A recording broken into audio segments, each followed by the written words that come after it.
പുതുതലമുറക്ക് അന്യമായി കൊണ്ടിരിക്കുന്ന ഒരു വയലോരം, അതിന് സൈഡിലൂടെ ഒരു അരുവിയും ഒഴുകിക്കൊണ്ടിരിക്കുന്നു.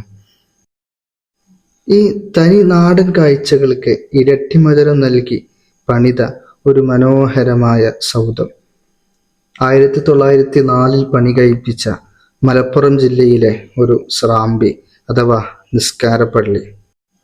3 ഭാഗം നെൽവയലുകളാലും ശേഷിക്കുന്നവ ഒരു തോടിനാലും ചുറ്റപ്പെട്ട, ആധുനികതയുടെ ഒരു കൂടിച്ചേരലുകളുമില്ലാത്ത മനോഹരമായ ഒരു മസ്ജിദ്.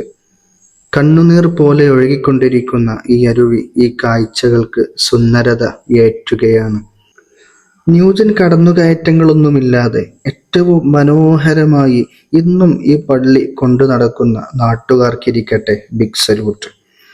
നൂറ്റാണ്ടുകൾ പഴക്കമുണ്ടായിട്ടും ഇന്നും ഒരു കേടുപാടുകളുമില്ലാതെ ഇപ്പോഴും ഇതുപോലെ നിലനിൽക്കണമെങ്കിൽ അന്നത്തെ നിർമ്മാണത്തിന്റെ വൈദഗ്ധ്യം എത്രയായിരിക്കാം.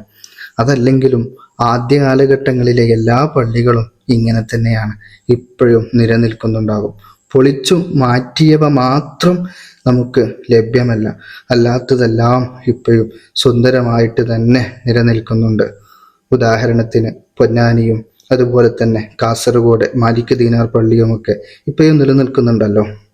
ഒരു 10 പേരെ മാത്രം ഉൾക്കൊള്ളാൻ ശേഷിയുള്ള ഈ പള്ളി കേരളീയ വാസ്തുവിദ്യയുടെ എല്ലാ ഗുണങ്ങളും മേളിച്ച ഒരു മനോഹരമായ നിർമ്മിതിയാണ്.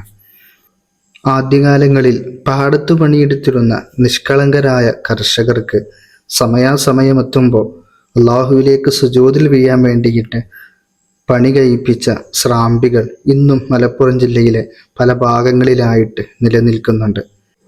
ഒരു ഫാനും 2 ലൈറ്റുകളും അതുമാത്രമേ ഇതിനുള്ളിൽ ആധുനികമായിട്ട് സംവിധാനിച്ചിട്ടുള്ളൂ. ബാക്കിയെല്ലാം മുമ്പത്തതുപോലെ തന്നെ.